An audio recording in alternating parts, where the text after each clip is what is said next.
दोस्तों, competition academy के YouTube portal पे आपका स्वागत है। उम्मीद करते हैं कि आप लोगों की तैयारी बहुत अच्छी चल रही होगी और होली भी आप लोगों ने अच्छे से मना ही लिया होगा। तो अब त्योहारों का माहौल समाप्त हो चुका है।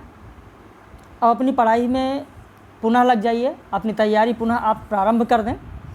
और अभी तक 2 दिन की छुट्टी थी, आज छुट्टी के बाद पहला लेक्चर चल रहा है ये, जिसमें हम लोग बात करने जा रहे हैं आलोचना की। आलोचना और आलोचक की जो प्रमुख संस्थाएं हैं, जो आलोचनात्मक रचनाएं हैं, उनकी बात की जाएगी। और आप लोगों को पता होगा कि इससे संबंधित यूजीसी नेट में भी आप देख रहे हैं, असिस्टेंट प्रोफेसर में देख रहे हैं, टीजीटी पीजीटी हो या जेआईसी प्रवक्ता हो, सब में आलोचना से संबंधित कम से कम 4 प्रश्न पूछे जाते हैं। तो अगर इस वीडियो को आप लोगों ने अंत तक देख लिया तो मुझे उम्मीद है कि अगर चारों नहीं तो कम से कम 3 प्रश्न तो बहुत आराम से आप कर लेंगे। लेकिन ये तभी संभव है, किसी चीज़ को पाना, हासिल करना तभी संभव होता है जब पूरी तत्परता के साथ, पूरी लगन के साथ, मेहनत के साथ आप लगते हैं। और उसका मतलब ये है, मेरा कहने का तात्पर्य यह है कि जिस भी चीज़ को देखें उसे अंत तक देखें, तभी आप मूल निष्कर्ष पर पहुंच सकते हैं। किसी को प्रारंभिक बिंदु से देखकर जज नहीं किया जा सकता है। तो इस वीडियो को आप अंत तक देखें। यदि आप हमारे चैनल पर नए हैं तो चैनल को सब्सक्राइब कर लीजिए, ताकि जब भी वीडियो पब्लिक किया जाए तो आप तक नोटिफिकेशन पहुंचे। और जो हमारे नए मेंबर्स हैं, एक बार फिर से मैं बता दूं, फिर प्रारंभ करते हैं। जो नए मेंबर्स हैं ध्यान दें, आप लोगों को सुबह 10 बजे PDF नोट्स दिया जा चुका, टेस्ट सीरीज़ दिया जा चुका है। आप लोग टेस्ट सीरीज़ का उत्तर ज़रूर भेजें और कॉपी पेन लेकर बैठें। नए मेंबर्स में जैसे आमिना है, संतोष हैं, दिनेश, मंजीत, संजू, रिया, दिव्या, सोनाली, काव्या और मालिनी, रामानुज, मनोज, सौमित्रा। तो इस तरीके से ये लोग ध्यान दें। कोई ग्रुप नहीं, आप लोगों ने एडमिशन लिया है, अभी कल तक जिनका एडमिशन हुआ उनकी बात कर रहे हैं। आप लोगों ने एडमिशन लिया, कोई ग्रुप नहीं, सभी को इंडिविजुअल मैसेज जाता है, सभी को इंडिविजुअल टेस्ट सीरीज आती है। तो आप लोग परेशान बिल्कुल भी ना हो। और यदि आप भी हमारे साथ जुड़ना चाहते हैं, नए हैं, चैनल पर देख रहे हैं वीडियो, पेड बैच ज्वाइन करना चाहते हैं, तो ऊपर हमारा नंबर जो लिखा हुआ है उस पर आप फ़ोन करके, व्हाट्सएप करके फ़ीस और सारी जानकारी ले सकते हैं। एक बार नंबर आपको बता दें, 80 52 58 4004। इस नंबर पर फ़ोन कर लीजिए, या 97 21 46 27 40। इन दोनों में से किसी भी नंबर पर फ़ोन करके या व्हाट्सएप करके आप जानकारी ले सकते हैं। नंबर मैंने यहाँ पर लिख दिया है। अब आइए वीडियो को प्रारंभ करते हैं बगैर लेट किए हुए। तो सबसे पहले बात करेंगे हम लोग आलोचना की। देखिए, आलोचना जो प्रारंभ हुआ, मूल्यांकन की प्रक्रिया अनिवार्यतः 2 पक्षों पर आधारित होती है। आलोचना को मूल्यांकन भी कहा जाता है, समीक्षा भी कहा जाता है। तो 2 पक्षों पर आधारित होती है, सैद्धांतिक समीक्षा और व्यवहारिक समीक्षा। सैद्धांतिक समीक्षा और व्यवहारिक समीक्षा। आलोचना का जब भी हम लोग अध्ययन करते हैं तो काल विभाजन के अनुसार अगर हम बात करें तो इसे मुख्यतः हम लोग शुक्ल जी को केंद्र में रखकर शुक्ल पूर्व युग, शुक्ल युग, शुक्लोत्तर युग और समकालीन समीक्षा के रूप में विभाजित कर इसका अध्ययन करते हैं। शुक्ल पूर्व युग में सबसे पहले हम लोग भारतेंदु युग देखते हैं, फिर द्विवेदी युग देखते हैं। शुक्लोत्तर युग में स्वच्छंदतावादी समीक्षा, प्रगतिवादी समीक्षा, मनोविश्लेषणवादी समीक्षा, नई समीक्षा की बात करते हैं। तो यहाँ से एक चीज़ तो यह स्पष्ट हो गई कि जब शुक्ल पूर्व युग यानी भारतेंदु युग की बात होती है तो इसका मतलब आधुनिक हिंदी का पहला आलोचक भारतेंदु जी को ही माना जाएगा। और उनकी जो आलोचनात्मक रचना है, नाटक यानी निबंध जो उनका है, नाटक नामक निबंध, वहीं से आलोचना की शुरुआत मानी जाती है। तो अब आपके दिमाग में यह सवाल जरूर उठता होगा कि आखिर भारतेंदु जी को ही माना गया, तो क्या हिंदी साहित्य में भारतेंदु जी से पहले आलोचना नहीं होती थी, समीक्षा नहीं की जाती थी? आपके मन में ये सवाल उठना स्वाभाविक है। लेकिन मैं आपको बता दूं, भारतेंदु जी से पहले भी समीक्षा की जाती थी, आलोचना की जाती थी, लेकिन पूरी तरीके से नहीं मिल पाई है। आलोचनात्मक पूरी रचनाएं नहीं हैं, बीच बीच में देखने को मिलती हैं। हम कह सकते हैं कि हिंदी की सैद्धांतिक समीक्षा औपचारिक रूप से जो हम देख रहे हैं वो भारतेंदु युग से तो शुरू हुई, लेकिन इससे पहले पूर्व भक्ति काल की बात करें, रीति काल की अगर बात करें, तो वहाँ भी आलोचना के बीज दिखाई पड़ते हैं। अगर भक्ति काल में आपको बताएं, देखिए कुछ चीज़ें सुनना जरूरी है। जब तक आपका कॉन्सेप्ट नहीं बनेगा, चीज़ों को आप सुनेंगे नहीं, समझेंगे नहीं, तब तक आप आगे की चीज़ों को नहीं समझ सकते हैं। तो सबसे महत्वपूर्ण चीज़ होती है किसी चीज़ को पढ़ना, लेकिन उससे पहले महत्वपूर्ण होती है उसकी भूमिका को समझना। तो यहाँ पर भारतेंदु युग से हम लोग ज़रूर मानते हैं कि औपचारिक रूप से आलोचना की शुरुआत हो चुकी थी, लेकिन इससे पहले पूर्व भक्ति काल, रीति काल में इस आलोचना के बीज दिखाई पड़ते हैं। जैसे तुलसीदास का कथन आप लोगों को, सभी लोगों को पता होगा, तुलसीदास की ये पंक्तियाँ पता होंगी कि कीरत भनित भूत भली सोई, कीरत भनित भूत भली सोई, सुर सरि सम सब कहाँ हित होई। यानी इन पंक्तियों में आप देखेंगे तुलसीदास ने कहा है, इसमें एक प्रकार से काव्य प्रयोजन का सैद्धांतिक विवेचन है। वहीं कबीर की भी पंक्ति आपको याद होगा, संस्कृत है कूप जल भाखा बहता नीर। तो यहाँ पर काव्य भाषा पर एक सैद्धांतिक प्रतिमान की प्रस्तुति हमको मिलती है। तो इस तरीके से भक्ति काल में आप देखेंगे कि इसका बीज हमको दिखाई पड़ता है। रीति काल में भी आप देखेंगे तो रीति काल में जो घनानंद हैं, उन्होंने जो कहा है कि लोग हैं लागे कवित्व बनावत, लोग हैं लागे कवित्व बनावत, मैं तो मेरे कवित्व बनावत। जब ये कहते हैं तो घनानंद और उनके रचना के गहन आंतरिक संबंध की स्थापना करते हैं। ठाकुर ने भी पंक्ति कही है कि डेल सो बनाए आए मेलत सभा के बीच, लोगन कवित्व की वो खेल करी जानो है।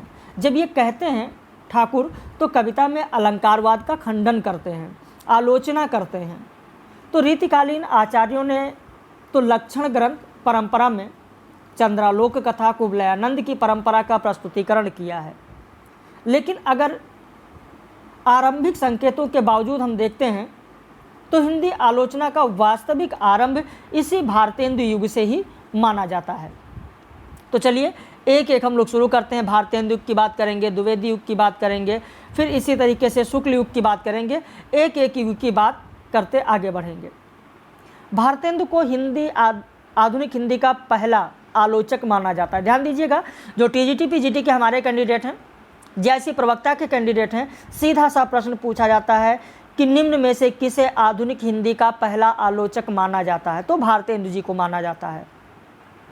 आधुनिक हिंदी आलोचना का प्रारंभ भारतेंदु के निबंध नाटक से माना जाता है। इस काल में आलोचना मुख्यतः पत्रकारिता के माध्यम से हुई, यानी भारतेंदु युग में जो आलोचना हुई है वो मुख्य रूप से पत्रकारिता के माध्यम से हुई है। इस दृष्टि से अगर हम देखें तो भारतेंदु जी का जो पत्र है, हरिश्चंद्र मैगजीन आप लोगों को पता होगा, कवि वचन सुधा के साथ साथ बालकृष्ण भट्ट का जो हिंदी प्रदीप है उसे आप जानते होंगे, प्रताप नारायण मिश्र का जो ब्राह्मण है वो भी आप जानते होंगे, चौधरी बद्री नारायण प्रेमघन का आनंद कादम्बिनी है। तो इस काल के ये प्रमुख पत्र हैं और इन पत्रों के द्वारा इस काल में आलोचना को आगे बढ़ने का मौका मिला। इसी काल में भारतेंदु युग में ही व्यवहारिक समीक्षाओं का भी चलन था, जिसकी शुरुआत अगर हम देखें, व्यवहारिक समीक्षा की शुरुआत तो हिंदी प्रदीप में सच्ची समालोचना नामक स्तंभ से हुई। अब ये भी आप लोगों के लिए महत्वपूर्ण है। आप जानते होंगे, जितने हमारे पुराने मेंबर्स हैं, पुराने व्यूवर्स हैं, वीडियो को देख रहे हैं, कि हमारा वीडियो जब जब आप लोग देखें तो कॉपी पेन लेकर बैठें। बहुत सारी चीज़ पीडीएफ में नहीं होती, मैं आपको समझाते चलता हूँ, पॉइंट टू पॉइंट समझाता हूँ। तो जो पीडीएफ में नहीं है उसे आप लोग ज़रूर लिख लिया करें। तो सच्ची समालोचना हिंदी प्रदीप का एक स्तंभ था, सच्ची समालोचना। और इसी सच्ची समालोचना नामक स्तंभ से व्यवहारिक समीक्षाओं का भी चलन हुआ। जो सच्ची समालोचना नामक स्तंभ था, इसमें लाला श्रीनिवास दास का जो नाटक है संयोगिता स्वयंवर की समीक्षा हुई, जो हिंदी की पहली व्यवहारिक समीक्षा मानी जाती है। अब यहीं से देखिए आप लोगों के लिए एक प्रश्न तैयार होता है कि हिंदी की पहली व्यवहारिक समीक्षा किसे कहा जाता है? तो संयोगिता स्वयंवर, जिसकी समालोचना, जिसकी समीक्षा कहाँ पर हुई? तो सच्ची समालोचना में हुई। ये हिंदी प्रदीप का स्तंभ है। इसके बाद तो आप देखेंगे बालकृष्ण भट्ट ने नीलदेवी, परीक्षा गुरु आदि रचनाओं की भी व्यवहारिक समीक्षाएं प्रस्तुत की। हिंदी समालोचना के सूत्रपात का श्रेय आचार्य रामचंद्र शुक्ल ने बालकृष्ण भट्ट और बद्री नारायण चौधरी प्रेमघन को दिया है। बद्री नारायण चौधरी और प्रेमघन को दिया है। इस काल की समीक्षा, इस युग में और भी 2 रचनाएं लिखी गई, उन्हें भी आप ध्यान रखें। एक तो शिव सिंह सेंगर का शिव सिंह सरोज है और दूसरा जॉर्ज ग्रियर्सन का the modern vernacular literature of northern Hindustan है। तो इस काल की हिंदी समीक्षा में उपयोगितावादी, नैतिक व राष्ट्रीय दृष्टिकोण प्रमुख रूप से दिखता है। तो इस प्रकार अगर हम देखें तो यहाँ पर रूपवादी समीक्षाएं नहीं हुई हैं। अब बात करते हैं द्विवेदी युग की। इस समय भी आलोचना पत्र पत्रिकाओं के माध्यम से ही विकसित हुई। इस काल में आप देखेंगे कि सरस्वती पत्रिका, माधुरी पत्रिका, वीणा, विशाल भारत, मर्यादा आदि पत्रिकाएं रही हैं। महावीर प्रसाद द्विवेदी इस युग के सबसे अधिक प्रसिद्ध आलोचक रहे हैं, जिनकी आलोचना का जो संग्रह है वो आलोचना समुच्चय के नाम से जाना जाता है। इस आलोचना समुच्चय में 20 समालोचनाओं का संकलन 1930 ईस्वी में प्रकाशित किया गया। इन्होंने सैद्धांतिक पक्ष में इतिवृत्तात्मकता और नैतिक आदर्शवादी मान्यताओं को अधिक महत्व दिया। इस युग में आप देखेंगे तो एक महत्वपूर्ण साहित्य इतिहास ग्रंथ भी प्रकाशित हुआ है द्विवेदी युग में, और वो है मिश्र बंधु विनोद, जिसमें आलोचनात्मक पक्ष अत्यंत विरल होते हुए भी अनुपस्थित नहीं है। महावीर प्रसाद द्विवेदी ने जो आलोचनात्मक रचनाएं की हैं वो कौन कौन सी हैं? तो आप देखें, महावीर प्रसाद द्विवेदी ने नए सच्चरित्र लिखा, हिंदी कालिदास की समालोचना लिखा, कालिदास की निरंकुशता लिखा, आलोचनांजलि लिखा, साहित्यालाप लिखा। तो इसके अलावा कालिदास, भवभूत, सूर, तुलसी, भारतेंदु, मैथिली शरणगुप्त आदि की कविताओं के महत्व को भी उन्होंने प्रकाशित किया। महावीर प्रसाद द्विवेदी की भाषाई आलोचनाओं ने खड़ी बोली और ब्रज के भाषाई द्वैत को समाप्त करने में महत्वपूर्ण भूमिका निभाई है। तुलनात्मक आलोचना की अगर हम बात करें तो 1907 ईस्वी में पदम सिंह शर्मा ने सरस्वती पत्रिका में विहारी और सादी की तुलनात्मक समीक्षा की है, और इसी से तुलनात्मक समीक्षा की शुरुआत मानी जाती है। यह भी आपके लिए बहुत ही महत्वपूर्ण प्रश्न है कि हिंदी साहित्य में किस रचना से तुलनात्मक समीक्षा प्रारंभ मानी जाती है? तो बिहारी और सादी रचना से। बिहारी और सादी रचना किसकी है? तो पदम सिंह शर्मा की है। या ये भी प्रश्न पूछा जा सकता है कि हिंदी साहित्य में तुलनात्मक समीक्षा का आरंभ किसने किया? पदम सिंह शर्मा ने किया। या पदम सिंह शर्मा का बिहारी और सादी तुलनात्मक समीक्षा किस पत्रिका में प्रकाशित हुई? तो सरस्वती पत्रिका में प्रकाशित हुई। तो इस तरीके के प्रश्न यहाँ पर पूछे जा सकते हैं। मिश्र बंधुओं ने नवरत्न में तुलनात्मक आलोचना को महत्व दिया। हिंदी नवरत्न में देव बड़े या बिहारी, इस बात को लेकर विवाद हो गया, और इसी विवाद के कारण आप देखेंगे कि कई रचनाएं की गई। जैसे बिहारी सतसई तुलनात्मक अध्ययन पदम सिंह शर्मा ने लिखा, जिसमें इन्होंने बिहारी को बड़ा कवि माना है। बिहारी सतसई तुलनात्मक अध्ययन में पदम सिंह शर्मा ने बिहारी को बड़ा कवि माना। देव और बिहारी नामक रचना जो कि कृष्ण बिहारी मिश्र का है, इन्होंने देव को सबसे बड़ा कवि माना। बिहारी और देव जिसे लाला भगवान दीन ने लिखा, इसमें बिहारी को इन्होंने बड़ा कवि माना। तो आप देख रहे हैं जो तुलनात्मक रचनाएं हैं, इन तुलनात्मक रचनाओं से अक्सर प्रश्न पूछा जाता है, तो इन्हें आप लोग जरूर ध्यान दीजिए। इन तुलनात्मक रचनाएं जो दी गई हैं यहाँ पर, अक्सर इनसे प्रश्न पूछा जाता है। किसकी रचनाएं हैं? इसके अलावा इस युग में आप देखेंगे तो सैद्धांतिक समीक्षाएं की गई हैं, व्यवहारिक समीक्षा की गई। इसी पीडीएफ के लास्ट में मैंने श्याम सुंदर दास की सैद्धांतिक समीक्षा कौन सी है, जैसे रूपक रहस्य है, लाला भगवान दीन का व्यंग्यार्थ मंजूषा है, अर्जुन दास केडिया का भारती भूषण है, कन्हैयालाल पोद्दार का काव्य कल्पद्रुम, रस मंजरी, अलंकार मंजरी, अयोध्या सिंह उपाध्याय हरिऔध का रस का लस, ये सारा मैंने पीडीएफ आप लोगों को दे दिया है। इसी पीडीएफ के लास्ट में ऐड कर दिया है मैंने। वहीं व्यवहारिक समीक्षाएं भी की गई, जैसे भुवनेश्वर प्रसाद मिश्र ने लिखा मीरा की प्रेम साधना, रामकृष्ण ने लिखा प्रसाद की नाट्य कला, डॉक्टर रामकुमार वर्मा ने लिखा कबीर का रहस्यवाद। तो ये जितनी व्यवहारिक समीक्षाएं हैं वो सारी समीक्षाएं मैंने शामिल कर लिया है इसी पीडीएफ के अंत में, जो कि सुबह आप लोगों को भेजा गया है। अब बात करते हैं आचार्य रामचंद्र शुक्ल की। तो यहाँ पर शुक्ल युग का प्रारंभ करते हैं। शुक्ल जी को हिंदी में वैज्ञानिक आलोचना का अनुसंधानकर्ता माना जाता है।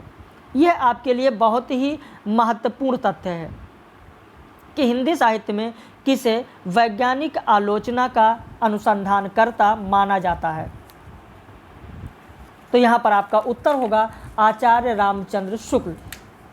आचार्य रामचंद्र शुक्ल जी को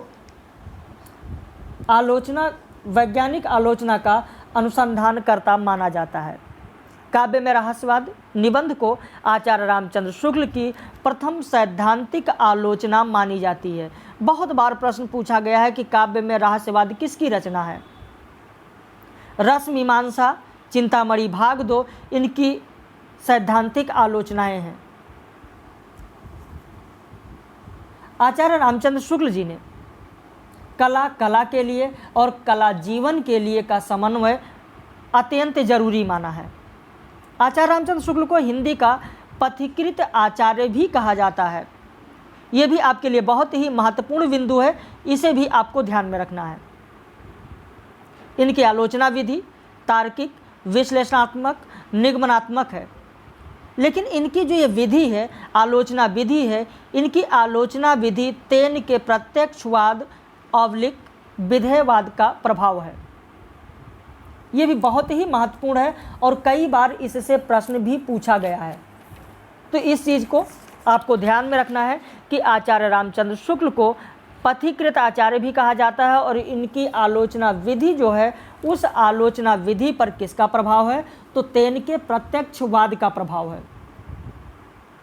अभी इससे पहले यहाँ पर हम लोगों ने बात की कि काव्य में रहस्यवाद आचार्य रामचंद्र शुक्ल जी की प्रथम सैद्धांतिक आलोचना है। उसके अलावा रस मीमांसा, चिंतामणि भाग 2 भी सैद्धांतिक आलोचना है। अब यहाँ पर सैद्धांतिक आलोचना के बारे में थोड़ा सा बात कर लेते हैं। सैद्धांतिक आलोचना की अगर बात करते हैं तो इनकी आलोचना की दृष्टि पर रामचरितमानस का गहरा प्रभाव है, जिसमें उनकी रुचि लोक मंगलवाद में है, न कि अलौकिक या आध्यात्मिक आनंद में। उन्होंने रसवाद को मनोवैज्ञानिक आधार प्रदान किया और आचार्य रामचंद्र शुक्ल जी का मानना है कि व्यक्ति हृदय के लोक हृदय में लीन होने की अवस्था ही रसदशा है। कई बार ये चीज़ पूछी जाती है। तो यहाँ पर आचार्य रामचंद्र शुक्ल जी की सैद्धांतिक समीक्षा में रसवाद और लोक मंगलवाद साथ साथ शामिल है। 2 मिनट का आप समय दीजिए तो मैं पूरा विस्तृत आपको यहाँ पर समझा देता हूँ। आप गौर से वीडियो को सुनिए और फिर हम लोग आगे बढ़ते हैं कि आचार्य रामचंद्र शुक्ल जी की सैद्धांतिक समीक्षा क्या है। तो आचार्य रामचंद्र शुक्ल जी की सैद्धांतिक समीक्षा में मैंने आपको बताया कि रसवाद और लोक मंगलवाद साथ साथ शामिल है। उन्होंने रसवाद की नई दृष्टि से व्याख्या अपनी पुस्तक रस मीमांसा में की है। किस में की है? तो रस मीमांसा में। अभी इससे ऊपर मैंने आपको रस मीमांसा बताया है और कहा है, क्या कहा है यहाँ पर आप देखिए। उन्होंने कहा कि लोक हृदय में हृदय के लीन होने की दशा का नाम रस दशा है, यानी व्यक्ति हृदय के लोक हृदय में लीन होने की अवस्था ही रस दशा है। पारंपरिक रसवादी विवेचन जो आरंभ में व्यापक था लेकिन पंडित राज जगन्नाथ तक आते आते संकीर्ण हो गया था, उसे आचार्य रामचंद्र शुक्ल ने पुनः लोक मंगलवाद से जोड़ा। इसके अलावा रस विवेचन में साधारणीकरण के सिद्धांत को अत्यधिक महत्व दिया। साधारणीकरण की व्याख्या में उन्होंने एक नई अवधारणा रसात्मकता की मध्यम कोटि का भी जिक्र किया, जो इस बात की व्याख्या करता है कि कभी कभी कुछ रचनाओं में नायक के विरोधी पक्ष के प्रति सहानुभूति क्यों उत्पन्न होने लगती है। उन्होंने अपनी अन्य सैद्धांतिक मान्यताओं को कविता क्या है, काव्य में रहस्यवाद जैसे निबंधों में व्यक्त किया, जिसके आधार पर उनकी सैद्धांतिक समीक्षा आप देखेंगे कि कुछ उसके प्रतिमान हैं। जैसे कौन कौन से प्रतिमान हैं, तो सबसे पहले उन्होंने कविता के दो प्रकार की चर्चा की, एक आनंद की साधना अवस्था का काव्य और दूसरा आनंद की सिद्धा अवस्था का काव्य। यानी उन्होंने कविता को भाव योग माना और ज्ञान योग तथा कर्म योग के समकक्ष माना। प्रबंध काव्य का महत्व मुक्तक काव्य से अधिक है, क्योंकि रस योजना और लोकमंगल की दृष्टि से प्रबंध काव्य में बेहतर संभावनाएं हैं। आचार्य रामचंद्र शुक्ल जी ने बिंबों को अधिक महत्व दिया और कहा कि कविता में अर्थ ग्रहण ही पर्याप्त नहीं होता, बिंब ग्रहण भी अपेक्षित होता है।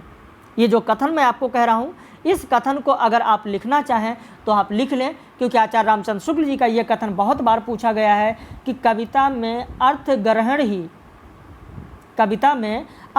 ही पर्याप्त नहीं होता, बिंब ग्रहण भी अपेक्षित है। इसके अलावा आप देखेंगे, अभी मैंने बताया कि साधारणीकरण की भी व्याख्या उन्होंने की और एक नई अवधारणा दिया रसात्मकता की मध्यम कोटि। तो ये भी बात मैं आपको पहले ही समझा चुका हूँ। आचार्य रामचंद्र शुक्ल ने विरुद्धों का सामंजस्य सिद्धांत का भी प्रतिपादन किया। इन्होंने मुक्तक की जगह प्रबंध को, प्रतीकवाद तथा रहस्यवाद की जगह बिंब को और बुद्धि प्रेरित वक्रता की जगह भाव प्रेरित वक्रता को महत्व दिया। यानी उक्त वैचित्रवाद के संदर्भ में उन्होंने कहा है कि भाव प्रेरित वक्रता को महत्व दिया, लेकिन जो बुद्धि प्रेरित वक्रता है उसको कविता के क्षेत्र से बाहर करके सूक्ति के वर्ग में रखा। तो इस तरीके से आचार्य रामचंद्र शुक्ल जी का सैद्धांतिक समीक्षा आपने देखा। थोड़ा समझ दीजिए आप, तो व्यवहारिक समीक्षा भी आपको बता देते हैं, फिर आगे आते हैं गद्य के बारे में कि उन्होंने क्या कहा है। दूसरा पॉइंट केवल आप समझ लें, ऐसे सुन लें, व्यवहारिक समीक्षा, क्योंकि हर परीक्षा में आचार्य रामचंद्र शुक्ल जी से हमेशा प्रश्न पूछा जाता है। आचार्य रामचंद्र शुक्ल जी की व्यवहारिक आलोचना जिन ग्रंथों में व्यक्त हुई है उनमें है जायसी ग्रंथावली। कौन कौन सी रचनाएं हैं ये भी खूब पूछी जाती हैं, ध्यान रखना। कॉपी पेन है तो आप जरूर लिख लीजिए। आचार्य रामचंद्र शुक्ल जी की व्यवहारिक आलोचना किन किन ग्रंथों में व्यक्त हुई, उन ग्रंथों का नाम लिखिए। पहला लिख लीजिए जायसी ग्रंथावली, जायसी ग्रंथावली। दूसरा लिख लीजिए, दूसरा लिखिए भ्रमर गीत। तीसरा लिखिए गोस्वामी तुलसीदास, तीसरा लिखिए गोस्वामी तुलसीदास। चौथा लिख लीजिए हिंदी साहित्य का इतिहास, हिंदी साहित्य का इतिहास। तो ये चार ऐसी रचनाएं हैं आचार्य रामचंद्र शुक्ल की जिसमें व्यवहारिक आलोचना उन्होंने की है, चाहे वो जायसी ग्रंथावली हो, चाहे भ्रमर गीत हो, चाहे गोस्वामी तुलसीदास हो, चाहे हिंदी साहित्य का इतिहास हो। अगर इन चारों रचनाओं में थोड़ा हम ध्यान दें तो हमको पता चलता है कि उन्होंने आदिकालीन सिद्धनाथ साहित्य को साहित्य के क्षेत्र से बाहर कर दिया। बाहर क्यों किया? क्योंकि उनकी दृष्टि में उसमें सांप्रदायिकता, जो सांप्रदायिक मान्यताएं हैं, उनका प्रचार मात्र था, ना कि साहित्यिक या रसात्मक अनुभूति। लेकिन इस मत का अगर हम खंडन देखें तो आगे चलकर इस मत का खंडन भी किया गया। विद्यापति की समीक्षा करते हुए उन्होंने अध्यात्म और श्रृंगार के मिश्रण की कठोर आलोचना की है। यूजीसी नेट की परीक्षा में 2019 में प्रश्न पूछा गया था कि विद्यापति की जो समीक्षा की उन्होंने,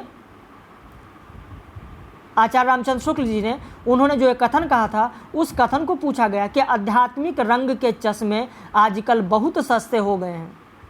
उन्हें चढ़ाकर जैसे कुछ आलोचकों ने विद्यापति के पदों को आध्यात्मिक संकेत बताया है, वैसे ही जयदेव के पदों को भी। तो ये सब इतने महत्वपूर्ण कथन हैं जो बार बार परीक्षाओं में पूछे जाते हैं। वहीं प्रत्यक्षवादी पद्धति से आचार्य रामचंद्र शुक्ल जी ने भक्ति आंदोलन के उद्भव की समीक्षा की और भक्ति आंदोलन को इस्लामी आक्रमण से उत्पन्न हताशा का परिणाम बताया। आचार्य रामचंद्र शुक्ल जी का कहना है, मैंने प्रश्न भी आप लोगों को दिया है, टेस्ट सीरीज में पूछा भी है, आपके पास कॉपी पेन है तो आप लिख लीजिए, नहीं है तो केवल सुन लीजिए। बार बार प्रश्न पूछा जाता है, अपने पौरुष से हताश जाति के पास, अपने पौरुष से हताश जाति के पास भगवान की करुणा और शक्ति में ध्यान लगाने के अतिरिक्त दूसरा मार्ग ही क्या था।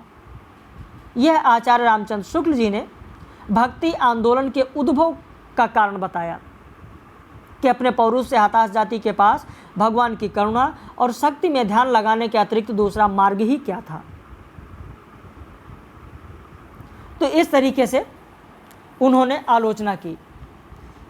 लेकिन आचार्य रामचंद्र शुक्ल जी की आलोचना पद्धति में बहुत सारी कमियां थीं, जिन्हें बाद में आप देखेंगे तो उन कमियों को बाद में उनकी आलोचना की गई और बताया गया कि क्या क्या कमियां हैं, खास करके द्विवेदी जी ने किया।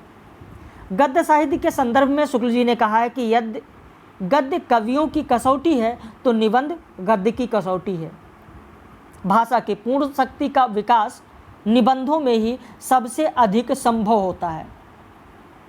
इसके अलावा शुक्ल युग में बाबू श्याम सुंदर दास, शुक्ल युग में बाबू श्याम सुंदर दास की अगर बात करें तो इन्होंने एकेडमिक क्रिटिसिज्म यानी अध्यापकीय आलोचना की शुरुआत की। ये भी आप लोगों के लिए बहुत ही महत्वपूर्ण प्रश्न बन सकता है कि निम्न में से किसने हिंदी में अध्यापकीय आलोचना का प्रारंभ किया। तो बाबू श्याम सुंदर दास ने हिंदी में अध्यापकीय आलोचना की शुरुआत की। इन्हीं के निर्देशन में हिंदी का प्रथम शोध हिंदी काव्य में निर्गुण संप्रदाय शीर्षक से पीताम्बर दत्त वर्थवाल ने किया।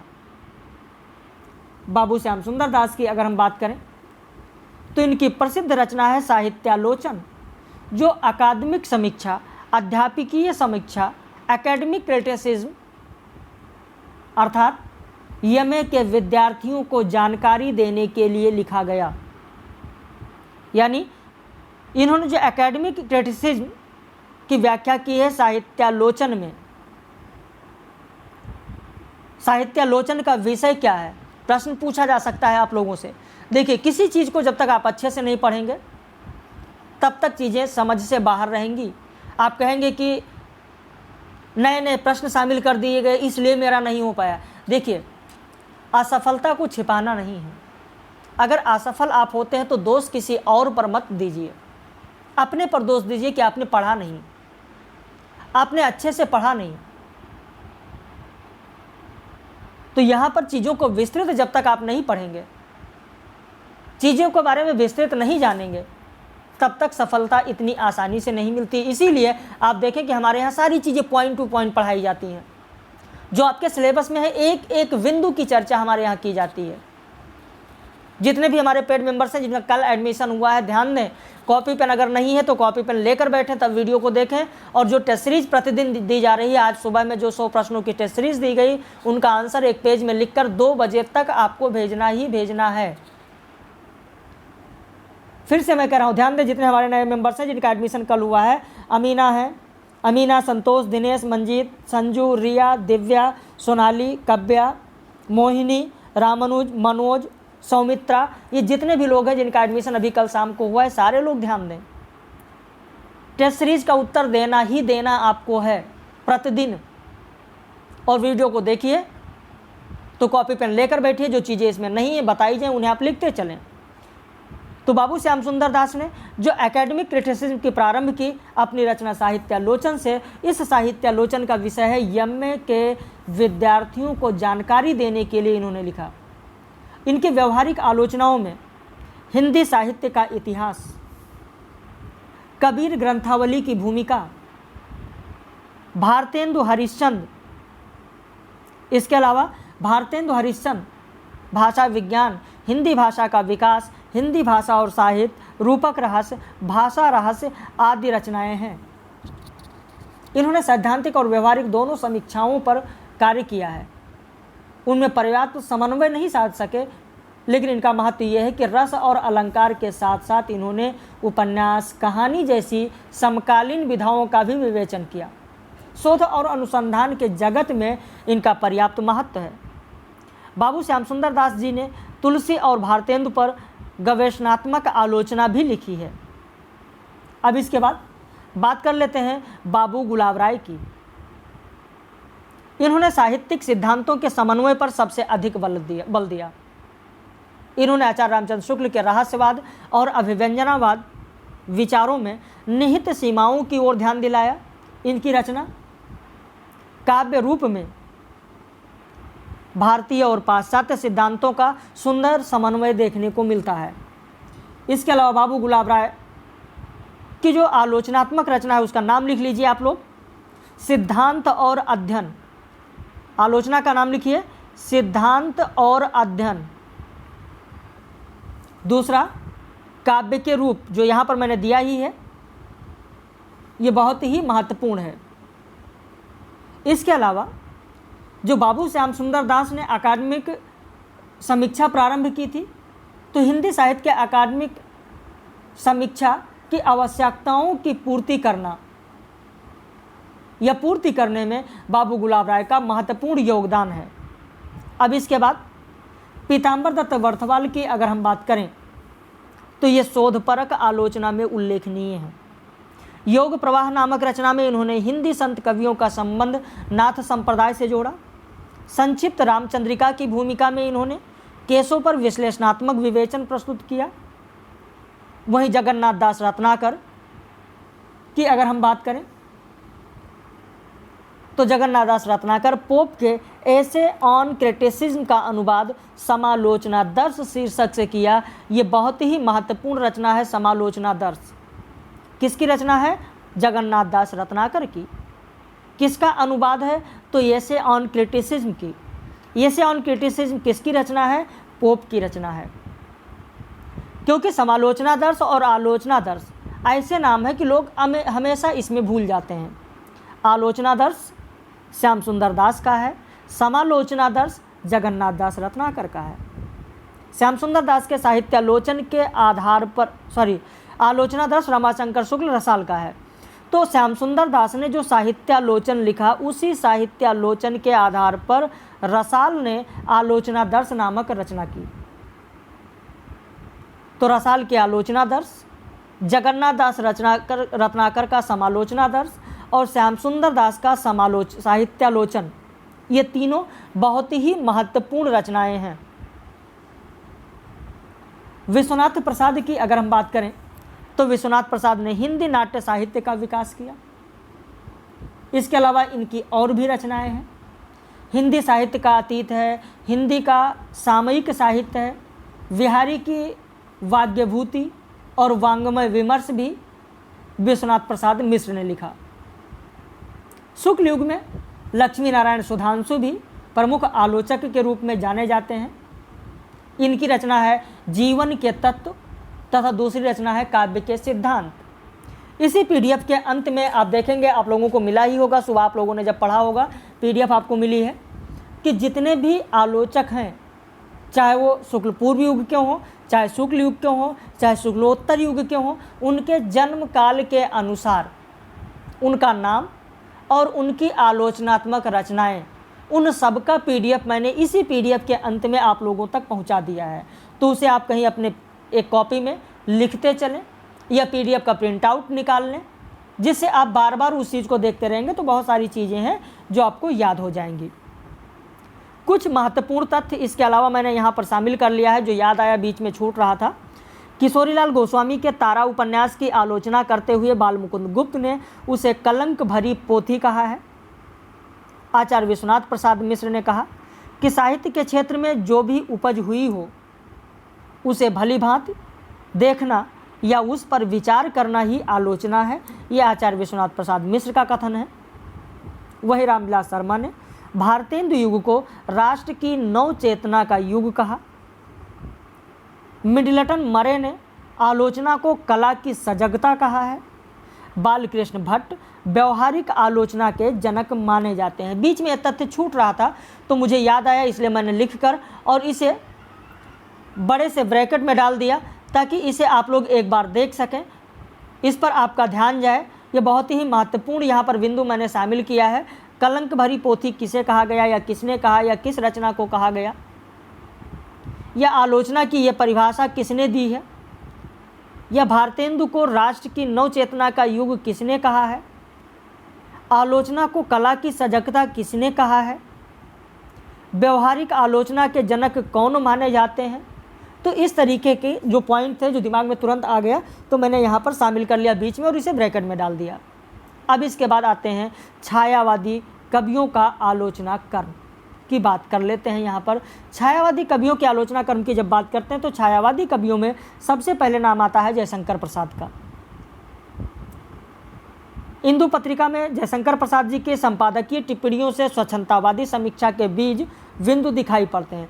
भले ही आगे हम शुक्लोत्तर युग में स्वच्छंदतावादी समीक्षा की बात करेंगे, प्रगतिवादी समीक्षा की बात करेंगे, लेकिन अगर इसके बीज की बात करें, जिस तरीके से आलोचना के बीज की बात हम लोग पूर्व भक्ति काल और रीति काल में देखा, अभी मैंने उसका भी जिक्र किया आप लोगों से, ठीक उसी तरीके से छायावादी कवियों में जयशंकर प्रसाद की जो पत्रिका है इंदु पत्रिका जो है, इंदु पत्रिका में प्रसाद जी की संपादकीय टिप्पणियों से स्वच्छंदतावादी समीक्षा के बीज बिंदु दिखाई पड़ते हैं। छायावादी काव्य की मूल चेतना व्यक्तिवादी है, लेकिन भले ही यहाँ पर आप देख रहे हैं कि प्रसाद हैं, निराला हैं, पंत हैं, महादेवी, सभी लोग छायावादी कवि हैं। छायावादी की मूल चेतना व्यक्तिवादी है, लेकिन जो प्रसाद में भाव आनंद भाव, निराला में अद्वैत भाव, पंत में आत्मरति और महादेवी में परोक्ष रति के रूप में प्रकट हुई। जो छायावादी काव्य की मूल चेतना व्यक्तिवादी है वह प्रसाद में आनंद भाव के रूप में, निराला में अद्वैत भाव के रूप में, पंत में आत्मरति के रूप में और महादेवी वर्मा में परोक्ष रति के रूप में प्रकट हुई है। जयशंकर प्रसाद का नज़रिया शोधात्मक, सौंदर्यवादी और सांस्कृतिक है। उन्होंने अपने मृत्यु से ठीक पहले 1936 में हंस पत्रिका में कई आलोचनात्मक लेख लिखे, जिसका संकलन 1939 ईस्वी में काव्य और कला तथा अन्य निबंध शीर्षक से प्रकाशित हुआ। वहीं सूर्यकांत त्रिपाठी निराला के बारे में थोड़ा सा जान लेते हैं। संक्षेप में यहाँ बात कर लेंगे कि निराला कविता के बारे में लिखते हैं।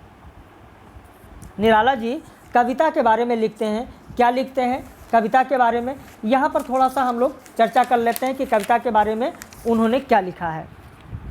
तो कविता के बारे में लिखते हैं कि वह परिवेश की पुकार है। अब देखिए कितना महत्वपूर्ण तथ्य आप लोगों के लिए यहाँ पर है। सूर्यकांत त्रिपाठी निराला की जब हम लोग बात कर रहे हैं तो निराला ने कविता के बारे में लिखा कि वह परिवेश की पुकार है। उन्होंने हिंदी का जातीय छंद कवित्व को माना है। निराला ने विद्यापति और चंडीदास पर समीक्षाएं लिखी हैं। 1930 ईस्वी में परिमल की भूमिका में उन्होंने पारंपरिक छंद शास्त्र का खंडन करते हुए मुक्त छंद के रूप में नए छंद शास्त्र की भी समीक्षा की है। इसके अलावा सूर्यकांत त्रिपाठी की आलोचकीय प्रतिभा को हम तत्कालीन पत्रों और पत्रिकाओं में लय, तुक, छंद तथा काव्य भाषा के रूप में व्यक्त विचारों के माध्यम से देख सकते हैं। निराला ने अपने ऊपर लगाए गए आरोपों के प्रति उत्तर में आलोचनाएं लिखी हैं और उनकी आलोचनाएं कभी कभी व्यक्तिगत मान्यताओं से भी प्रभावित हैं। वहीं सुमित्रानंदन पंत की अगर हम बात करें तो पंत पहले ऐसे छायावादी कवि हैं जिन्होंने छायावादी कविता के पक्ष में आलोचना लिखी। सुमित्रानंदन पंत ने कविता को कहा हमारे परिपूर्ण क्षणों की वाणी है। आप देखें कितनी बार परीक्षाओं में ये सारे कथन सब पूछे जा चुके हैं कि कविता हमारे परिपूर्ण क्षणों की वाणी है, किसने कहा है? सुमित्रानंदन पंत ने। युगपथ छायावाद पुनर्मूल्यांकन नामक शीर्षक से पंत ने स्वतंत्र समीक्षा लिखी। पंत जी ने कहा कि यदि मैं कामायनी लिखता, मैं विवेच्य ग्रंथ की बड़ी संतुलित व्याख्या पंत जी ने प्रस्तुत की है। पंत जी की समीक्षा पद्धति में सौंदर्यपरक समझ के साथ गंभीर अनुभूति का भी बेहतर समन्वय हमको देखने को मिलता है, चाहे वो युगपथ हो, चाहे वो छायावाद पुनर्मूल्यांकन हो, और चाहे यदि मैं कामायनी लिखता। सबसे पहले सुमित्रानंदन पंत ने पल्लव और वीणा की भूमिकाओं में अन्य युगों की कविताओं की कमजोरियों को बताते हुए छायावादी काव्य को महत्व प्रदान किया। पल्लव की भूमिका की अगर हम बात करें, थोड़ा सा समय लेंगे, बहुत ज़्यादा नहीं। पल्लव की भूमिका को तो छायावाद में लगभग वही महत्व दिया जाता है जो अंग्रेजी स्वच्छंदतावाद में प्रीफेस टू लिरिकल वैलेट्स को दिया जाता है। और इस भूमिका में पंत जी ने स्वच्छंदतावादी काव्य शिल्प पर विस्तृत विवेचन प्रस्तुत किया है। वहीं महादेवी वर्मा की अगर हम बात करें तो महादेवी वर्मा की आलोचनात्मक प्रतिभा उनकी काव्य कृतियों की भूमिका में देखी जा सकती है। महादेवी वर्मा का विवेचनात्मक पद नामक ग्रंथ में महादेवी वर्मा की समीक्षात्मक भूमिका का गंगा प्रसाद पांडे ने प्रकाशन किया। किसने प्रकाशन किया? तो गंगा प्रसाद पांडे ने। महादेवी वर्मा के महत्वपूर्ण समीक्षात्मक निबंध की अगर बात करें तो यथार्थ और आदर्श बहुत ही महत्वपूर्ण है, कई बार परीक्षाओं में पूछा जा चुका है। छायावाद और रहस्यवाद ये भी बहुत ही महत्वपूर्ण समीक्षात्मक निबंध है। तो महादेवी वर्मा ने रहस्यवाद, छायावाद, प्रगतिवाद पर भारतीय दर्शन से प्रभावित होकर विचार किया और उन्होंने स्वच्छंदतावाद और अन्य काव्य धाराओं का परिचय दिया। सबसे पहले 1936 ईस्वी में रचित सांध्य गीत की भूमिका में महादेवी वर्मा ने छायावाद और रहस्यवाद में निहित अस्पष्टता को दूर करने का प्रयास किया है। यह आपके लिए एक महत्वपूर्ण तथ्य हो सकता है। कॉपी पेन आपके पास है, लिख सकते हैं, क्योंकि जो भी चीज़ें समझाई जाती हैं अगर उन्हें आप लिखते रहेंगे तो बहुत अच्छा रहेगा कि आप फिर से समझ लें। इस तरीके से प्रश्न पूछा जा सकता है कि महादेवी वर्मा ने अपनी किस रचना की भूमिका में छायावाद और रहस्यवाद में निहित अस्पष्टता को दूर करने का प्रयास किया है? तो वह रचना है सांध्य गीत। सांध्य गीत की भूमिका में ध्यान रखना, मैं बार बार इसलिए कह रहा हूं कि ये बहुत ही महत्वपूर्ण रचनाएं हैं जो आपको अलग से बताई जाती हैं, पीडीएफ में नहीं होता है, वीडियो लेक्चर में होता है। इसे आप लोग जरूर ध्यान दें। सांध्य गीत की भूमिका में उन्होंने छायावाद और रहस्यवाद में निहित जो अस्पष्टता है उसको दूर करने का प्रयास उन्होंने किया है।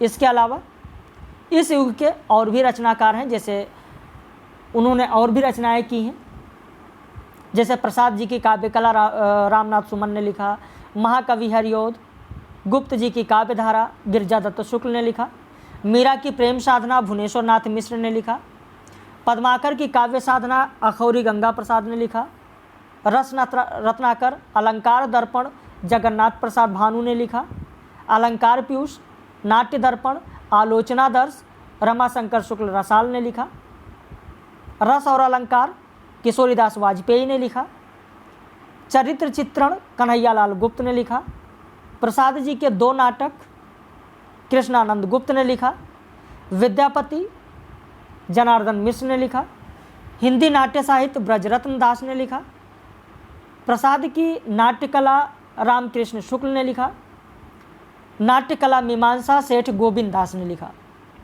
अब इसके बाद 44 मिनट का लेक्चर हो चुका है। बहुत ज़्यादा समय आप लोगों का नहीं लेंगे, क्योंकि एक लेक्चर हमारा 45 मिनट का होता है या 1 घंटे का होता है। तो अगर इस लेक्चर को हम 1 घंटे का करते हैं तो 15 मिनट में शुक्लोत्तर युग नहीं हो पाएगा। इसलिए अगले लेक्चर में हम लोग बात करेंगे शुक्लोत्तर युग की, जो दूसरा लेक्चर होगा। जिसमें स्वच्छंदतावादी समीक्षा, प्रगतिवादी समीक्षा, मनोविश्लेषणवादी समीक्षा और नई समीक्षा की बात करेंगे।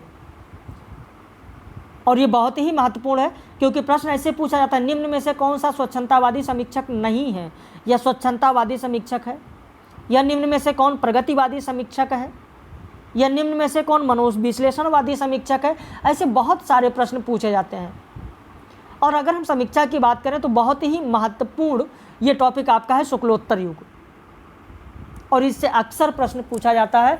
तो अभी आज ही आप लोगों को दूसरा वीडियो लेक्चर भी मिलेगा, शुक्लोत्तर युग की बात करेंगे उसमें हम लोग। तो जो भी हमारे मेंबर्स हैं, जो वीडियो देख रहे हैं, नए हैं हमारे चैनल पर, चैनल को ज़रूर सब्सक्राइब कर लें ताकि जब भी वीडियो पब्लिश किया जाए तो आप तक इसका नोटिफिकेशन पहुँचे, इसका लाभ उठा सकें। और एक रूल हमारे यहाँ का यह भी है, क्योंकि आप लोग वीडियो पब्लिक है, बहुत सारे लोग नहीं जानते होंगे, हमारे यहाँ जो पेड बैच है उसमें सुबह इस समय जो आप पढ़ रहे हैं इसका PDF सुबह 10 बजे लोगों को दिया जा चुका है। इसकी टेस्ट सीरीज लोगों को दी जा चुकी है। अब वीडियो लेक्चर उनको मिलेगा, डिस्क्रिप्टिव जिसे आप देख रहे हैं ये उनको भी मिलेगा। और फिर इसी से संबंधित रात में 9 बजे लाइव क्लास भी होगी।